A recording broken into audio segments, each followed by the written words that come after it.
امیر اہل سنت ہے نا، یقین کریں کسی کا خوف نہیں ہے، کسی کی پرواہ نہیں ہے۔ لوگ آپ کو ڈرائیں دھمکائیں، کوئی سیٹھ آپ کو چھوڑ جائے، کسی کا چندہ بند ہو جائے، ہوا ہے ہمارے ساتھ، کتنا ہوا ہے، کتنے سیٹھ چھوڑ گئے ہم کو، کبھی دیکھا ہے ہم کو کوئی فکر کرتے ہوئے؟ ہمیں فکر ہے ہی نہیں، اللہ کے فضل سے یقین کریں۔ ہمارا پیر اتنا مضبوط ہے، وہ ہم کو یوں اٹھا دیتا ہے۔ اس یقین کے ساتھ رہو گے نا، اب بڑے بڑے کام کر جاؤ گے، ورنہ الجھے رہو گے، وہ فلاں بندہ یہ کہہ رہا تھا، فلاں بندہ یہ کہہ رہا تھا، فلاں نے یہ کہا۔ کہنے دو یار، دعوت اسلامی کے کام کبھی رکے ہیں اس کے کہنے کی وجہ سے، کانسپریسی کی وجہ سے، یا اس کی نیگیٹو تھنکنگ کی وجہ سے؟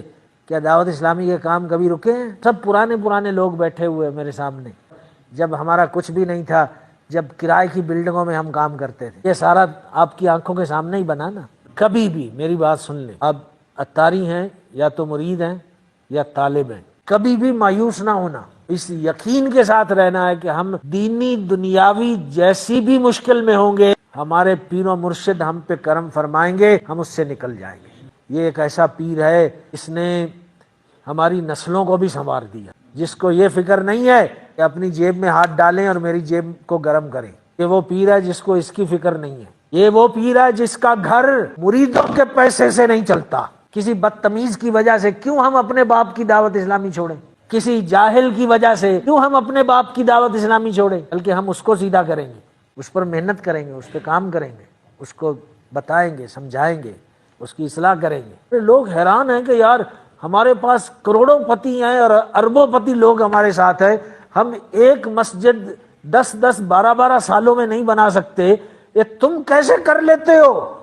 تو یہ کوئی چھوٹا سا عام سا سلسلہ نہیں ہے، یہ کوئی ایسا دیا نہیں ہے کہ آ کے پھونک مار کے بجھا دے گا۔ یہاں پھونک مارنے والوں کے منہ جل جائیں گے۔ لوگ سمجھتے ہیں یار دعوت اسلامی کے پاس تو بڑے پیسے، تو بڑی امیر آرگنائزیشن، کیونکہ جب سے کام شروع ہوا ہے کام رکا ہی نہیں ہے۔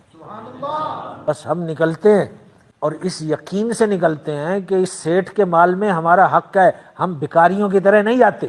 کبھی بھی ہم کسی سیٹھ کے پاس اس طرح نہیں جاتے کہ یار مہربانی کرو یار کرم کر دو ہم پہ، نہیں، کبھی بھی نہیں، یہ انداز ہی نہیں ہے اپنا۔ دعوت اسلامی نے ہم کو سکھایا ہے اس اعتماد کے ساتھ جاؤ کہ تم دین کا کام کر رہے ہو، اپنے لیے بھیک تھوڑی مانگنی ہے تم نے۔ لوگ ہمارے ہاتھ بھی چومتے ہیں، ہمیں کھانے بھی کھلاتے ہیں اور ہمیں لاکھوں رین بھی دیتے ہیں۔ ایسا پہلے کبھی نہیں ہوتا تھا، پہلے بھی ہم بڑی آرگنائزیشنز کے ساتھ کام کرتے رہے ہیں لیکن بھکاریوں کی طرح چندہ لاتے تھے، اب تو ہم چندہ بھی سیٹھوں کی طرح لاتے ہیں۔ یہ کرم ہے دعوت اسلامی کا۔ یہ مت سمجھیے گا کہ ہمارے پاس کوئی بہت پیسے آ گئے، پیسے نہیں ہوتے ہمارے پاس، ہینڈ ٹو ماؤتھ رہتے ہیں ہم۔ سال بھر ہماری جو فائنینس کی سچویشن ہے نا، اگر کسی کو شوق ہو نا کہ ہمارے اکاؤنٹوں میں کتنا پیسہ ہے اور سال کے آخر میں وہ ہمارے پاس کتنا رہ جاتا ہے، تو موسٹ ویلکم، ہم آپ کو اپنے فائنینس ڈپارٹمنٹ ہے نا اس کے ساتھ بٹھا دیں گے۔ یہ کرم ہے، یہ امیر اہل سنت کی کرامت ہے۔ ہمارے اللہ کے فضل سے سارے کام چلتے بھی ہیں اور بڑھتے بھی ہیں، نئی بلڈنگیں ساتھ ساتھ وہ بھی بن رہی ہوتی ہیں، کئی ملین کے خرچے ادھر ہو رہے ہیں، کئی ملین کے خرچے ادھر ہو رہے ہیں۔ ارے سمجھ میں ہی نہیں آتا کہ یہ کیسے ہو رہا ہے۔ یہ سارے کا سارا امیر اہل سنت کا فیضان ہے۔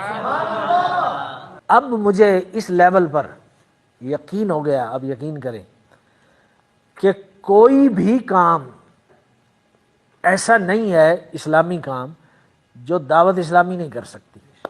اب مجھے یقین ہو گیا۔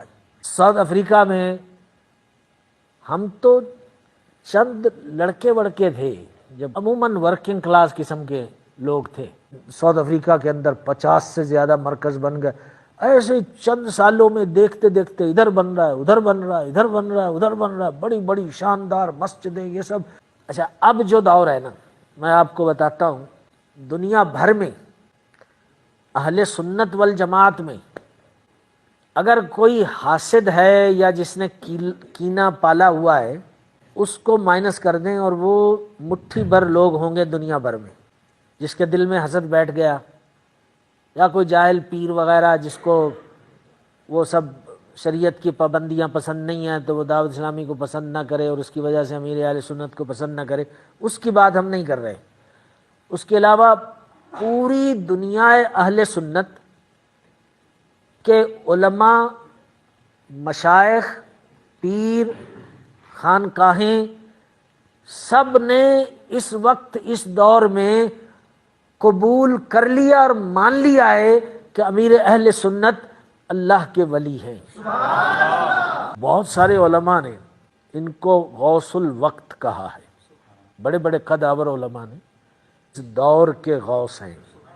کچھ تو دیکھا ہوگا نا، کچھ تو سوچ کے کوئی اندازہ لگایا ہوگا، کوئی تحقیق کی ہوگی۔ ایک طبقہ آپ کو اپنے ارد گرد جن کی سوچ کچھ اور ہے، وہ کبھی بھی آپ کے ساتھ نہ تھے نہ ہیں، لیکن آپ کو نقصان پہنچاتے ہوئے وہ سنائی دیں گے۔ میرے کانوں تک باتیں پہنچتی ہیں، فلاں وہاں پہ بیٹھ کے یہ کہہ رہا تھا، دعوت اسلامی ایسی ہے، فلاں وہاں پہ حالانکہ وہ ملتے ہیں ہم کو، قریب اٹھتے بیٹھتے ہیں، لیکن ہمارے سامنے بڑے اچھے ہوتے ہیں، لیکن ادھر بیٹھ کے ان کو موقع ملتا ہے تو خوب دعوت اسلامی جو حملہ کر رہے ہوتے ہیں۔ جو جلسی بیٹھی ہوئی ہے کسی وجہ سے، اس کا اظہار اب یوں کریں گے کہ دعوت اسلامی ایسی، دعوت اسلامی والے ایسے، نگران ایسے، فلاں ایسا، فلاں ایسا۔ بھائی نگرانوں کی تو ہم دن رات اصلاح کرتے ہیں، آئے دن شکایتیں آتی ہیں، ہم ان کو بٹھاتے ہیں، پھر ان کی تفہیم کرتے ہیں، پھر ان کو سمجھاتے ہیں۔ تو الحمدللہ اللہ تعالیٰ نے امیر اہل سنت کو اور دعوت اسلامی کو بہت برکت دی ہے۔ امیر اہل سنت کے کام میں اللہ تعالیٰ نے بڑی برکت دی ہے۔ تو دعوت اسلامی کے ساتھ لگے رہو بھائی، بیڑا پار ہو جائے گا۔